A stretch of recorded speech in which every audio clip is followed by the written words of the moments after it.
Our next guest is actually going to be Mr. Timothy Dark and Scared. and he is actually here. He's here, y'all. He's here early. He's an early bird. All right? Do you want to see our guest tonight? Mr. Timothy Nice. Dark. He What is up? he is a good old friend of mine from the other app. I met him when we were The in the other same app. agency. I just called the other app. And Timothy Mm. has a lot of creativity. I feel like he is so like his brain just works that way. Like you're so creative, and Thank you. he's an actor. He raps, and he's a content creator. Is there anything else that you do that I don't know? I think you pretty much summed it up. I produce also. I produce a lot of my stuff. I co-produce a lot and I produce a lot of my songs. So I guess you can add that to the list. Cool, cool. Well, I guess this is the good time for you to kind of plug yourself and tell us a little bit more of who you are, what you do. For those who don't know, I'm Timothy Dark. I grew up in New York City. I now live in Nevada, which I'm gonna just say Vegas because nobody knows where the fuck Henderson is at. So I'm gonna just say Vegas. I do. Um, yeah. They're like Henderson. What's that? I'm like, yo, Vegas, just Vegas, all right. Um, I produce a lot of my stuff. I rap. I'm working on a book right now called Darkisms. It's like a lot of stories from my life. So I know Cooking Queen was talking about cooking and don't blow up the house. One of the stories is me and my cousin almost blew up the house. We were cooking popcorn and we didn't know the gas was on, and we continued to cook the popcorn until the oven blew open. So that's one of the stories in my book. In case you want to know, like, what's the book basically going to be about? Just crazy stuff that happened when I was living in New York. Um, and I'm also working on a website now called performer enhancement. Just like people work out in the gym and they need enhancement, it's going to be for performers to get information or whatever they need in order to enhance their career, whether it be financial, whether it be just tips on singing. So, Fara, maybe you could get on there and do something. One of your videos I could post on there. Just tips for musicians to be better and performers. That's amazing. That's definitely what a lot of people would probably want to look for. And are you going to be on YouTube as well, or is that just solely on that That's website? that's strictly for YouTube. That's going to Oh, be a okay. YouTube channel. Cool, cool. I'm looking forward to that. Amazing. So you got a lot of things going on. And from what I know, when we used to stream back in the day, I just knew you as the rapper, right? I Everybody knew, does. yeah, that's how I knew Yeah. you That's why as. someone like no. Right. How did you start? How did you fall in love with music? Like, what's your story on that? Oh, wow. There's a couple of things. I don't know which one came first, the chicken or the egg, but I know my parents took me to see James Brown when I was little. And my dad was very assertive, let's just say. Rest in peace to my dad and my mom. And I was amazed by James Brown because you know where he moves and he like glides across the stage and I'm just like, wow. And I'm like 6 or 7 years old. And my dad's like, go up there to the front. It's like, what? Like, there's a bunch of adults, like, cheering in the front for James Brown. And he's like, go up there. So I'm trying to get through all these people and I'm like, getting pushed around. And I get to the front and I look up and I see James Brown. And all of a sudden I feel myself being lifted up in the air and put on the stage. My mom put me on the stage with James Brown. Get the fuck out of here. And yeah, and I'm like, oh shit. And his bodyguard runs out like to stop me and James Brown goes, come to me. And I walked over to him and he shook my hand, he signed my autograph and, gave me back to my mom. And that was one of the sparks that did it for me. The power that he had and the energy that just, came off of him was like, wow, I want to be like that guy. That's Yeah. insane. You were on stage with James Brown. Wow. Yeah. Wow. Yeah. That's Yeah. amazing. How So did that it that was feel? one of the Like, do you ever like reminisce and think about like I was the lucky guy who got to go on every day. stage? Yeah. You were Yeah. blessed. Yeah. That's amazing, man. That's crazy. I always think about that. I always think about like I wish I was alive, or I wish I had the opportunity, or I wish I was an adult, or like, just wanting to be on stage with like MJ, or like, Yeah. Prince, or like the Yeah. greats. So like you having that opportunity is such an amazing experience, and probably inspired you till this day. It did. And you Yeah. see the dynamic of my parents. Like one was assertive and one was, Mm, and the other one was calm. That's me. I have both of their personalities. So the yin and yang. Yin and mhm, yang. God bless definitely your yeah. late parents, and thank you for Thank you. giving birth to this amazing human being, Mr. Timothy Thank Dark. you. So when I guess what who were you listening to when you were growing up after that? Like after that, was it more so of like a lot of soul music, and then it slowly grew into hip hop? How was that like? As far as music goes, the first, and this is weird because it wasn't even hip hop. The first album that I fell in love with was The Stranger, Billy Joe, because my mom had it and she was playing it, and I said, "Can I borrow this?" She's like, "Yeah, you can borrow it." And I took it in my room and I never came out. I never gave it back to her. I was just like, "This shit is dope. Like, what is this?" I didn't understand like what I was listening to because my dad would listen to like soul music, and that was in the house. I never heard anything like that before. I was like, "This is crazy." It was such a totally different style of music.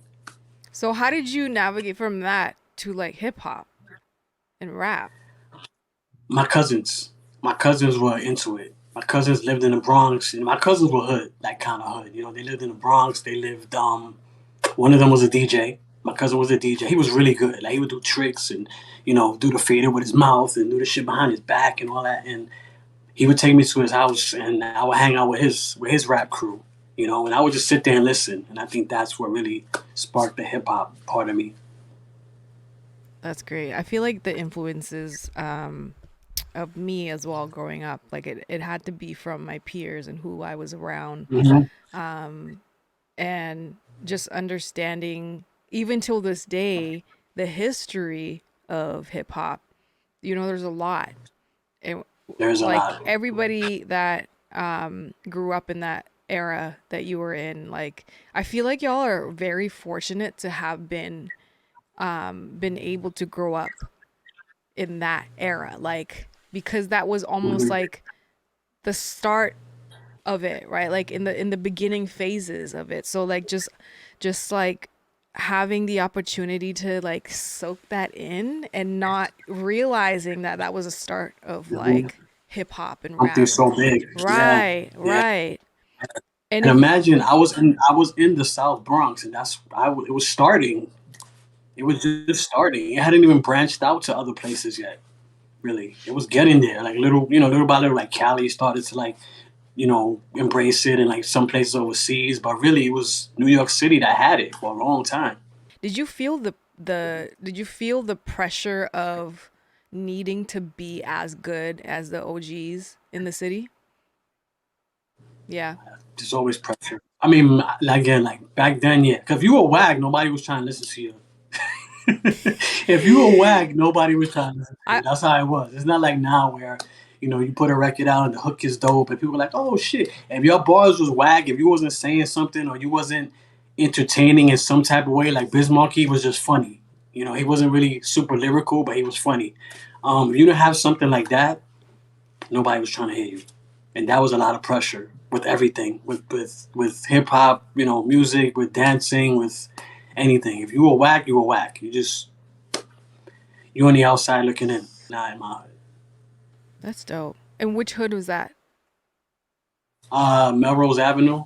Um, and you're like, where the fuck is that? It's called the Hub The in the hub. Bronx. If we look it up, it's like a lot of stores, and um, you see it in a lot of movies. It was like one of the. It's an old movie called Fort Apache, the Bronx. That's pretty much where I was. I gotta watch it. I must admit I haven't watched that movie before. But and I haven't been to New York before. So the That's fact that I'm right. wearing That's a right. Yankees hat is like I Right. am just trying to rep Got you. you. You know what I mean? But one Now, day, like one I day. said, Ari, you have that kind of swag though. I feel like it's not just New York. I feel like you have a lot of hip hop flavor to you. So if you go to New York, nobody will be able to tell the difference. Thank you. Yeah. I mean, I respect it so much that like I always try to learn Mhm. more about the history, and there's a lot out there that we might not even know. Like I feel like I'm definitely not a hip hop head, right? But I grew up around a lot of rappers and people who are so into the hip hop culture that I don't like Mhm. I respect it so much that it's like I try to absorb the knowledge when I can, right? And that's why I want to do these interviews more because meeting people like you, I wouldn't know what it's like being in New York or growing up in New York, being born in New York, being around the OGs, Mhm. learning about the hip hop culture, right? Like that's like you said, is the hub. That's Yeah, totally the hub. yeah, which is really dope. Were there any certain individuals that, and you can throw names in there too, like that you looked up to growing up, learning about? In the neighborhood Yeah, or yeah, just yeah, hip hop or in general. whatever, vice Yeah, there was versa. a lot. Yeah, like I could throw names in there. They're not gonna see this. um, yeah, there was a lot of cats. There was a dude Richie. Cause Richie could do everything. Like Richie was that dude. He did everything. He got all the girls. He knew how to do tricks on his bike. He knew how to break. You name it, he did it. So everybody looked up to him. Everybody wanted to be like Richie. Um, there was some dudes I didn't really look up to, but they did things that I was like, how? There was dude used to climb. He used to climb the side of tenement buildings with his hands. He would What? just climb up the side of the building all the way to the roof. Yeah. What? Okay, hold on. What's his name? Spider Man? He, we used to call him Spider Man.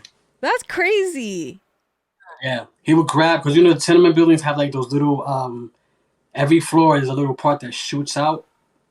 He would grab that and he would climb all the way to the Wow. roof. And sometimes he'd have his bike on his back and he'd be like, "I'm like, how the fuck is this dude doing this shit? Like, there's no way I'm doing that." That's But like insane. cats like that, you always looked up to. A dudes who always in and out of jail. Mm, Every 6 months they go to jail and they come out, brand new, back on the street again, do the same thing, go back in. Those dudes were like really, looked up to in the hood also. So yeah, that's not that I wanted to crazy. do that, but just the fact that they had that aura. Right, right. Speaking of being locked up, have you ever been locked up before? Twice, Yeah. but overnight, like real quick. It was a setup because it was Sunday. It was a Sunday. I had just come from an audition. I was super happy to run home and tell my mom about it because I think I got the part. And when I got to the train station, I don't know if you know about New York Transit, but back then there was there's a token booth, right? And if there were no machines back then, so if you don't have a card to get in or token, you can't get on the train. So the train was there, the doors were open, like waiting for somebody. I don't know who they're waiting for, and there was nobody in the booth. But there's a little gate that you can go in for VIPs. That was open. So a lady comes down the stairs, an older lady, white lady, and she gets on the train. Then a black kid comes down, he gets on the train. So I'm like, fuck it, I get on the train too, right? I sit down. All of a sudden, cop grabs me, grabs the black kid, takes us off the train, and we were like, what about the lady? They're like, oh, we didn't see any lady. We don't know what you're talking about. They locked us up, took us to jail. We spent the night in jail. That's crazy. So Yeah, there was a setup. that sounds like a setup. Does that Yeah, happen quite often? Being discriminated yeah, as like as a kid growing up in New all York? the time, Yeah. all the time, all the time. I've been like, I was with my girl one time. I was coming out the building, and they said that they were observing me selling drugs, and they took me and they put me on the ground, and they were like patting me down. They took my girl. The female cop took my girl, and he had her on the car. She was patting her down. Like we just came out the building, Farah. We there was no way we were Wow. selling drugs. We went to the movies. So that's insane, man. I Yeah. I honestly I feel so bad for you and anybody that has to go through that, especially living Thank you. in a big city like that. Do you ever think about releasing any of that, uh, I guess you could say, experiences from your life? Not, I mean, you could forgive what had happened, but you can't forgive the Mhm. system for being what it is Right, because they're right. still continuously being that, they're still that way. Hmm. Do you ever have those moments where you're like, I just need to sit and just let it all go just so that I could be at peace? I mean, in writing the book, because I'm a lot of those stories are gonna be in the book. I'm letting it go. That's my therapy. Same thing with music. Like a Mm, lot of things that happened to me in my life, a lot of people I lost, a lot of tragedies, etc. I write about it. Once I write about it, I let it go. It's good for gone. you. Good for you. Yeah. Good for you. So, in this book of yours, are there different chapters in your life? How is that influenced by, like, what influences you with writing this book? I just think about all the little stories, like the little story I told you about getting arrested, or you know, going to parties and and I don't want to give it away because then it's going to ruin the book. But going to parties and having experiences where the whole club was trying to jump us because my friend had a big chain on, like things like that are going to be in the book. But short stories, like maybe like 2 pages long. Shit, being jumped in New York. It's crazy. Yeah. It's not a. You feel like a loser after that. How many times did you get jumped? I got jumped twice. Shit. Sorry, dude. That's bad. So I, I mean, like, honestly, I can say it's not that I was jumped, but like someone robbed our home before, and that didn't feel good because it was a substantial nah, amount of stuff and money that were taken. And that traumatizes you. Do you ever feel like you always watch your back whenever you're walking around anywhere? It doesn't matter if you're not in New York or anything. Like, are you always like skeptical of like like your nah. surroundings? I No? mean, I observe everything before I go in a room, but I'm not really paranoid about somebody doing something to me. I'm not like, oh shit. No? Nah, because those times is different now. It's a different time. It's not like I'm a bump into those people. Even after I got jumped, I never saw those people again in my life. It was just something that happened. We were walking down the wrong place and on the wrong street at the wrong time. We were Mm, drunk, they were drunk, and it happened. I never saw those guys again. So, yeah. nah, I'm good. You're stronger than I am, that's for sure. Because when that shit happened to me, I was just like, every single time, everywhere I go, doesn't matter where it is. I mean, it could be I'm in the bathroom or something, like going to the washroom. I always have to look to make sure I'm okay, I'm good, right? I feel like that just is like a trauma that I kind of had to overcome. So you are definitely a lot stronger than I am. Good for you, Tim. But but if I Yeah. go to a club and I hear something that sounds like a gunshot, believe Yeah. me, I'm on my toes. Like, what the fuck was that? Yeah. Does that happen a you lot in New know, York? that used to happen a lot Yeah.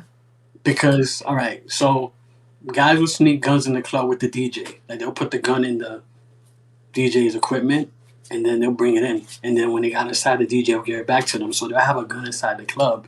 And then when something broke out, they would decide to shoot. Pow! Damn. What they were shooting at, I don't know, because nobody, in my experience, nobody ever got shot. I think they just did that to like scare people. But yeah, it would happen. That's crazy, man. Yeah. So, uh, so you're saying like this day, right now, if I went to the club in New York, I don't have anything to worry about. It's not. I went like 2 years ago, and people was. I'm not saying every club, but people were so polite. I thought I was in the wrong place. Oh, my bad, dude. Yo, you good? You good? Yo, sorry, yo. And I was like, yo, what the fuck? This Yeah. shit is weird. Like it felt like alternative reality because now Yeah. there's cameras everywhere. Nobody wants to get busted. Right. Most people don't want to get busted and go to jail for something stupid. Yeah. I feel you. When I was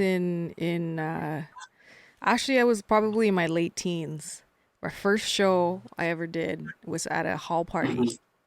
And Okay. the first thing that happened right when I went in there, because my parents dropped me off, and I remember them sitting outside, and I'm like, "Are you guys gonna leave? Like, can you just leave me here? Because I don't want you to sit in the parking lot waiting for me." nor do I want you around here because, as a teenager, you're just like, I'm Exactly. Yeah. good, I'm good. And they're like, yeah, we're going to wait for you until you're done your performance. I'm like, okay, cool, whatever. Walked in there. Right away, the whole entire place was maced with bear mace. I don't know what the fuck With happened. bear Bear mace. mace. Okay. Okay. I'm like coughing my ass off. Like it felt like pepper spray, but That's worse. crazy. I've never been pepper sprayed Wow. before. Okay. Either. Yeah, it was really bad. And apparently there was something was about to happen. I guess someone had beef with somebody, and is one of these early not childhood, teenhood memories of mine were Hmm. because I was in a rap group and I was always the featured singer in these in their songs and their tracks. So I would go out there and perform with them. But there's always something that happens because they have beef with each other and blah blah blah blah blah. Like it's really annoying. But I remember that happening when I was in my late teens, and I swear I was like, Crazy. obviously my parents knew something was gonna happen. Like Parents they were always know. waiting outside for me. Yeah, it's Yeah. crazy. That should happen again Parents when somehow. yeah. What was No, that? no, go ahead, go ahead. No, I said parents somehow know because I remember I did a what that was that movie with the mouse. What was that movie with the mouse? The talking mouse? Ratatouille? The one that Meg was just talking about? No, no, no, no, no, The mouse? no. What It was mouse? a, it was a mouse, like a live action movie, but the mouse was a cartoon or like a Mickey CGI Mouse? mouse. I think. I'm just kidding. Who? You said Mickey no, not Mouse? Mickey Mouse. No, I don't no. know. Damn, what the hell was the name of the Was mouse? it was it like a Anyway, there was a gangster scene. mouse? Mouse?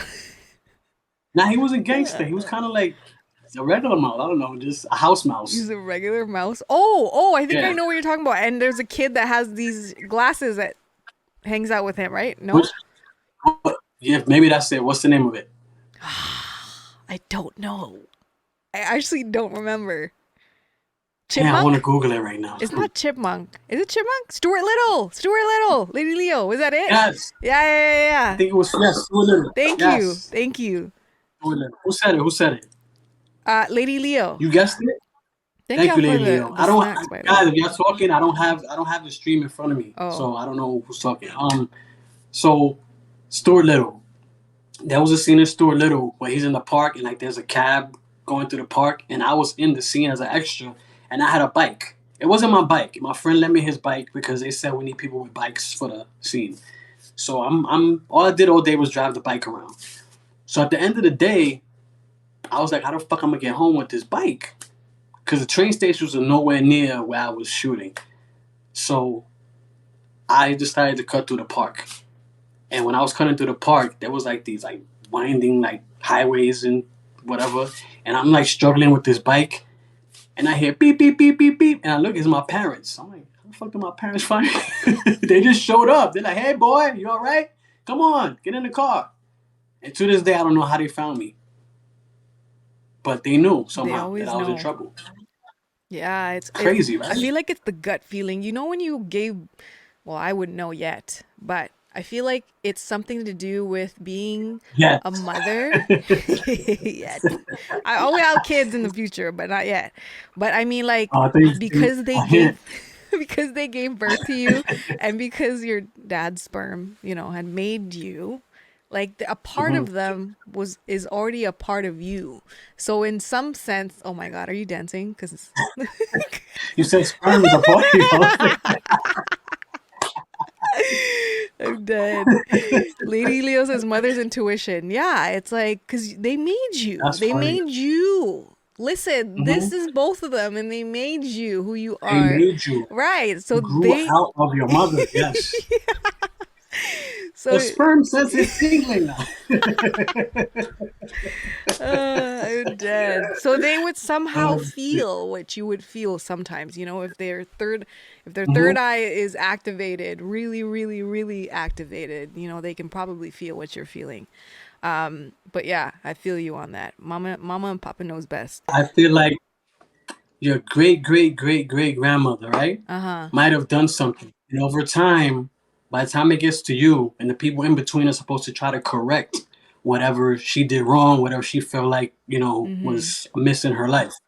And maybe not you, but maybe your kid or your kid's kid will be the one that corrects everything, and their soul will go to heaven at the end. Like they won't be reincarnated. They'll just Ah, this actually just reminds me of how spiritually, and Lady Leo, I don't know if you're still here, but there are some healers that they tell you this, obviously, if you want to tap into that, to reach out to your ancestors and think about what is the message that they're trying to tell you that right. maybe they Mm-hmm. couldn't figure out when they were alive, right? What is it that Mm-hmm. generationally, like, what do you call that?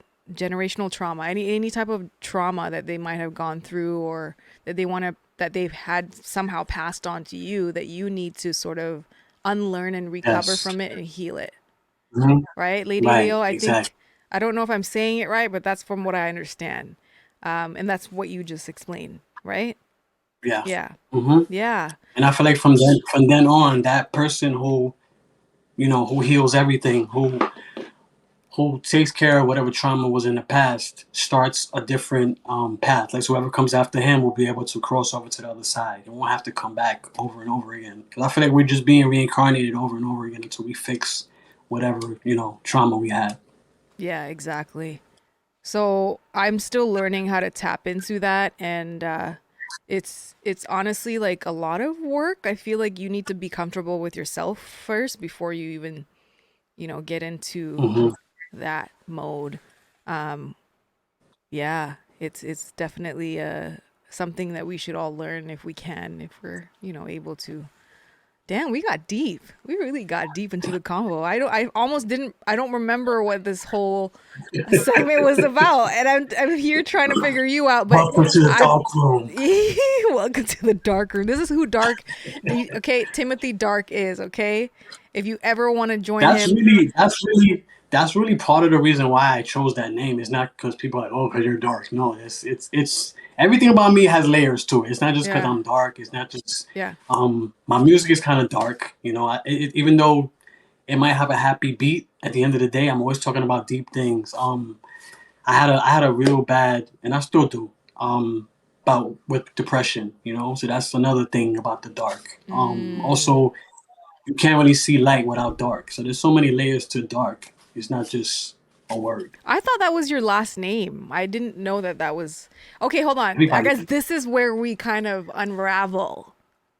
So Uh tell us who you are. How did your name come about? Now I didn't even know this. I thought that was your last name. I thought it was Timothy Dark. So this is where you got your oh. name from, is from Yeah, from being, depression, yeah. from dark music, from knowing that there's light within the dark.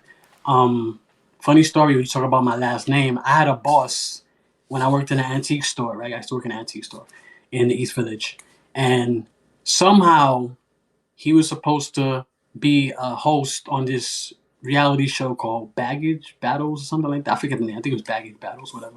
And they wanted him to do the pilot. So he needed a partner. So he said, dude, you want to go with me? I was like, all right, fuck it. They paying for the airfare. They paying for the hotel. They can give us a stipend and everything. All right, so I'll go. So we get to the airport. This dude put dark down for my plane ticket. They're like, this doesn't What? match. Yeah, my name is Dockery. My name is not Dark. So the plane ticket said Dark and my ID said Dockery. And they were like, nah, you're not getting on this plane, bro. So I had to go through the whole That's crazy. procedure. Yeah, it was crazy. That's so But yeah, my funny. last name is Dockery. Well, if you would like to share some more about you, and I appreciate you sitting here with me, Of course. to share more about yourself, with your Hmm. acting side of you, how did that start? When did it start? I was, well, I don't know if I still am. I think I am sometimes. I was very shy. When I was a kid, there was a lady down the street who was a producer for Sesame Street. And she saw me. I was like 5, 6, I don't know. And she goes, oh, he's so cute. I had a little afro and shit, whatever. Um, but I was too shy. She goes, "There's no way we could put him on Sesame Street because he's not gonna talk. He's just gonna sit there and be like." So my mom was like, "All right, he's cute, but he's shy. What can I do?" And she put me in acting school. She put me in karate school. She put me in all these things to try to break me out of the shyness. So I think that's how the acting thing started. Wow. That's really cool. Do you did you Yeah. did you wish that you could have done that sooner to be on Sesame Street? That was my shit back in the Hell day, by the yeah. way. Lady Leo says that's a Yeah. great idea. I bet my kids would love acting classes. Yeah, and I'm sure that's a Yeah. really good thing for your parents to have wanted you to do that as a child because my parents never really like wanted me to even pursue anything that had to do with arts. They're like, you sit your ass at home and study and do general studies. You're gonna become a scientist or a doctor or whatever. I'm like, man, I Nah. don't do any of that. But I think it's because, and I found out later, as I got older, that my mom wanted to do a lot of that. Because Right. sometimes when I'll be producing beats, when I first started producing beats, I only used the white keys. Because I don't know how to play keyboard. I'm just feeling around for the sounds. And my mom would sometimes be like, use the black keys too. And I'm like, how the hell you know about this? How do you know what keys I'm pressing? Like, That's that's when I dope. was like, wow, she probably had, Yeah. a musical background, and she Right. so she pushed me because she didn't get a chance to do it. That's amazing. That's amazing. So, was she ever into like wanting to be an aspiring musician or did you know about any of that? I mean, she was from the South, so Southern culture is super engulfed in the church. So I'm pretty sure she was involved in like the musical programs Mm. in the church and stuff like that. So yeah, that's probably where it came from. But she studied to be a nurse and ended up becoming a teacher. Were you ever in church? I went to Catholic school. Oh, okay.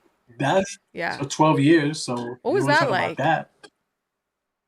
Oh man, it was a beautiful thing because it taught me, even though I was shy, it's just taught me like even though you're shy, you can still make friends. You can still be a Mm-hmm. leader. You don't always have to be the most assertive person in the room to be the leader. And it also told me that nuns are very vicious and they have a lot of pent up aggression. Wait, what? Nuns are very aggressive and they'll beat the shit out of you because they have a lot of pent up aggression. Are they allowed to do that? Like is would like you would think that they What? are the most like angelic human beings and not do that. Hell no. They're the worst. They will smack the shit out of you for anything. Oh my God. I thought There was it was one bad girl, for me. she brought the wrong, we're going to graduate, right? And I Mm-hmm. don't know how we got on this. I'm going to talk about something else, but whatever. So All good. she was supposed to graduate. And the nun said, for graduation, everyone wear black shoes. I want to see your black shoes tomorrow. Bring them in. I want to see them. So next day, everybody came in. They had their shoes in a little plastic bag and shit. And she went around the room to check. One girl had brown shoes. The nun takes the shoes and throws them at the girl. I said black shoes. Oh my God. Yeah, That's they were horrible. vicious. Yeah. That's crazy. I would never have thought that. Like I grew up in a Muslim household and we don't have that. Like there's no like Muslim school where you go and, you know, stay there like a Catholic school. Like we don't have that kind of stuff. It's more like you go on weekends, you know, you or at in the evenings and you learn the Quran or read Mhm. Arabic or learn how to speak or read Arabic. But we don't really have like a I school. knew you were Muslim. Yeah, I was born Muslim, but I don't practice it. Um, my sister is. Your sister is? Hmm. That's cool. I didn't know you had a sister. She. See, look, we're learning a lot about each other here. I have two sisters. I have two sisters and a brother. Shit. My brother's Hari Krishna. Was that So different? we all. Did that so how is that for you? That's a very like a different household. Like y'all have a lot of, differences. I guess Yeah. as an adult you're Yeah. Would allowed you? to do whatever the hell you want, but like How is that different for you being in that home? Like growing up with your sister and your brother, like did it feel any different? Like did you have any type of um what do you call that? Anything against them? Like feeling like, oh, you betrayed me, you left me for like no? I didn't grow up with them because when I was born, they already were out the crib. So I Oh, and we okay. don't have the same. Well, me and my one sister who lives in the Bronx, we have a different father, and the other two we have a different mother. So we're like, you know, but they're still my brother and sister because I love them to death. But when I was born, I was the only child in the house. Okay. So I whatever they did outside of the house didn't affect me. So I see. I see. yeah, Well, I yeah, I mean, don't it's care. good that you have an open mind and you don't have anything against anything else. Nah, That's what makes you a great human being. thank you. So we're talking about acting classes. How did you start producing? When did you start doing that? Did you learn on your own? Did you go to school for it? Producing music. Yeah. Um, Everything always goes back to my mom every time. Like everything sound like she had a Casio, like those old Casios, man. Remember those old Casios that Yeah. used to make beats? They used to then you would turn the knob and it would do like a different beat, but it almost sounded the same as the other beat. That's why I started producing. I would like use a recorder and record those beats and kind of loop them and then rap over that. That was my first beats. That's cool. That's And cool as then fuck. and then I had a friend who told me, why don't you get a beat program? And I think my first beat program was Fruity Loops, maybe. Fruity Loops. Okay, cool. Yeah, Nice. What yeah, year was this? yeah. I don't even know. You're like back in the day. Back in my Everything day. is a bird to me, Back Farah. in my day, we used to use these things called Fruity Loops. So funny. DJ You're right. Mark. DJ Mark says, ask him about his jumbo hot dog phase. What? Jumbo hot dog. Now, me and Mark, when I first came on 17 Live, when it was Live um, we used to dance to this song called Jumbo Hot Dog, and we used to do the verses. And I would go in the fridge and actually pull out hot dogs and start waving them in front of the Are you camera. serious? People What? loved it. Yeah, What is okay? So I didn't even get to talk about your streaming too, because obviously you and DJ I Mark know. were the OGs back in the day. You're seniors, seniors here on this Yeah, app.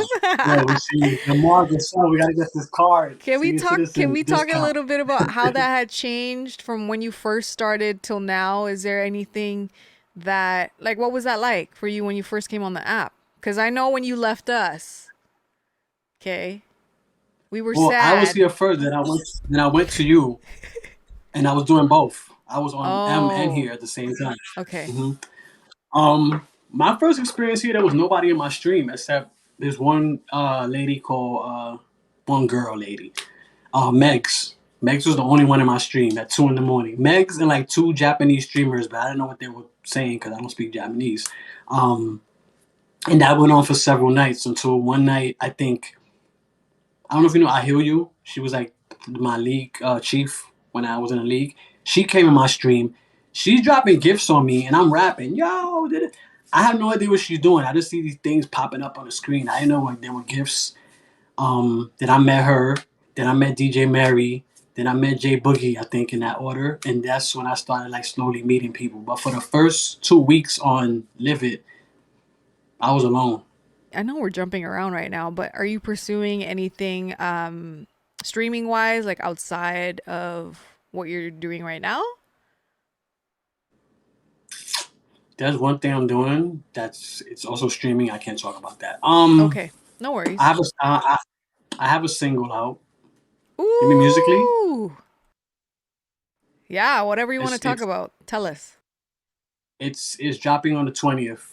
It's called Black Sam. It's a short song. It has like one verse, and I feel like one verse is enough to describe what's going on with this character and the woman who's trying to kill him. but I'm doing a series of songs. So one song is gonna be about her, one song's gonna be about him, one song's gonna be about how they met, one song is gonna be about why she wants to kill him, and they might each just be one verse, How did you come maybe up with two. this song? What was the inspiration behind it?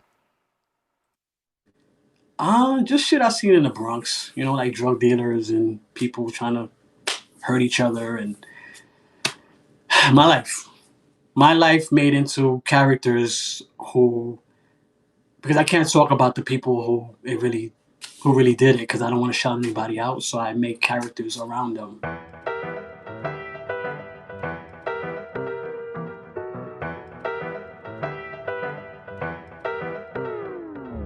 Gangsters, players, criminals and thugs. Even though you got it all, you'll never have enough. Gangster, player, master of the crime. Even though you're running things, you're running out of time. Seen gun in his hand, yo, I know him from way back when. He said his name was Black Sam. Used to run drugs in a jet black sedan. Then he stole 5 grand and ran. Man, ruthless, just walked in. And she's hype as a cokehead. She saw Sam, shoots the man in one motion. He fires back, and while the crowd scatter, and he opens up the door to an underground passage and jumps down, pulls the pound, turns around and fires in back of him. Then Miss Ruthless fires again, hits his left hip. He limps outside when the bullets rip. I've seen many come and many go. There's one thing I know. Gangsters, players, criminals and thugs. Even though you got it all, you'll never have enough. Gangster, player, master of the crime. Even though you're running things, you're running out of time. Gangsters, players, criminals and thugs. Even though you got it all, you'll never have enough. Gangster, player, master of the crime. Even though you're running things, you're running out of time. Running out of time. Running out of time. Running out of time.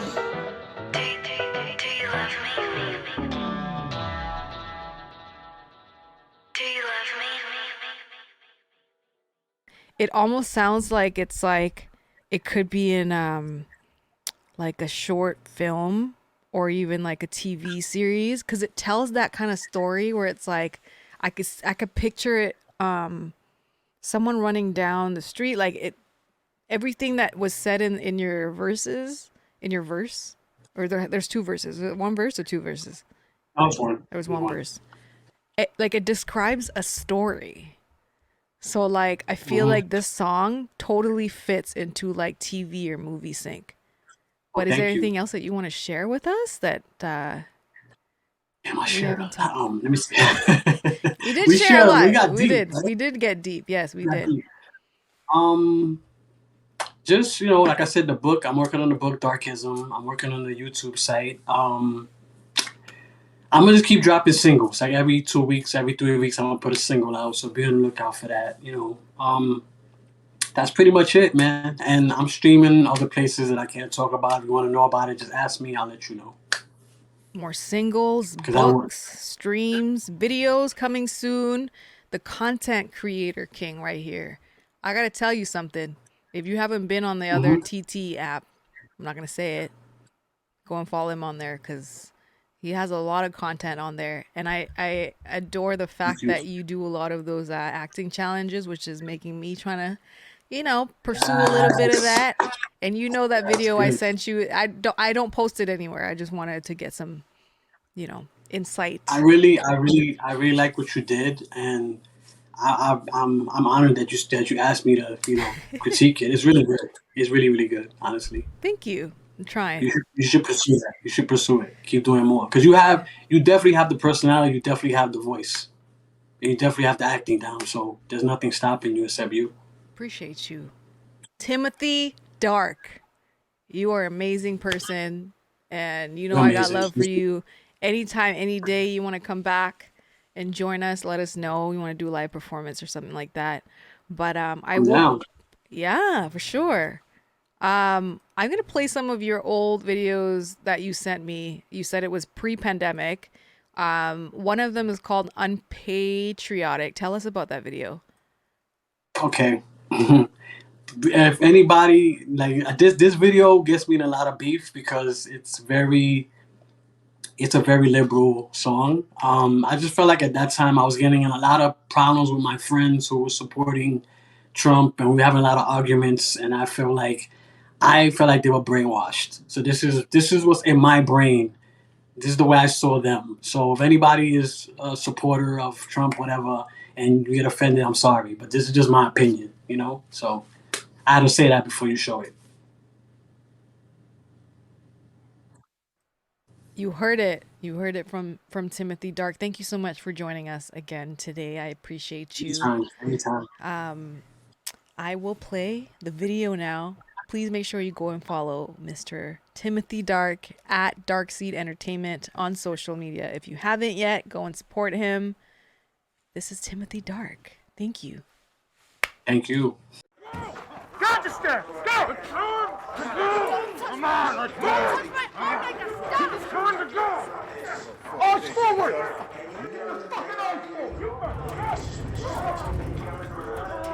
Move your ass! Let's go! Let's go! Come on!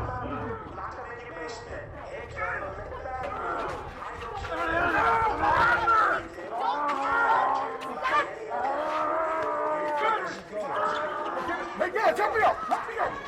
Get his ass in here! Get him!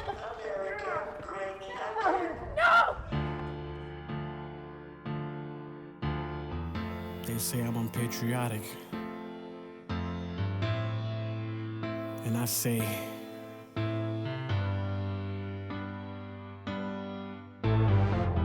I pledge allegiance to the flag of the United States of America and to the republic for which it stands, one nation, under God, indivisible, with liberty and justice for all. They gon' call me unpatriotic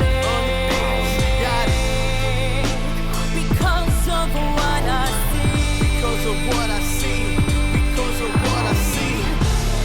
They gon' call me unpatriotic, and that's alright with me. It's alright, it's alright, it's alright, it's alright. Get your system, I got the solar system, telling me unleash the wisdom. Trump done bought the kingdom, write those songs and sing them. We need to hear that, never will he be my president, long as my skin has melanin. For those of you that let him in, tell me, is America great again? Tell me who's got the rake again? They got those snakes in the White House, but I don't wanna blow that shit down. She told you she was on the borderline. Wall of lies call for us to rise. It's all about what you got inside. Black or white, straight or gay and bi. Latinos, come on, join the fight. We're all Americans tonight. Let me see you raise your banners high. Let me see your stars, let me see your stripes, let me see your fight. Yeah. Let me see your uppercuts. They tryna drag us through the mud. Ashley Judd, Meryl Streep, and me. Kaepernick, I see you on your knees. I'm a rage till I no longer breathe. That's word to the blood of a rosary. Mother Mary, say a prayer for me. Make a real life fighting against a man. Ain't wrong, it's pure American. And I go to war with just a pen. Revolution, you can't stop this. And I'm a patriotic. And they gon' call me unpatriotic because of what I see. Because of what I see. Because of what I see. And they gon' call me unpatriotic, and that's alright with me. It's alright, it's alright, it's alright, it's alright. What do they tell you? What do they tell you? What do they tell you? That I'm unpatriotic. What do they tell you? What do they tell you? What do they tell me?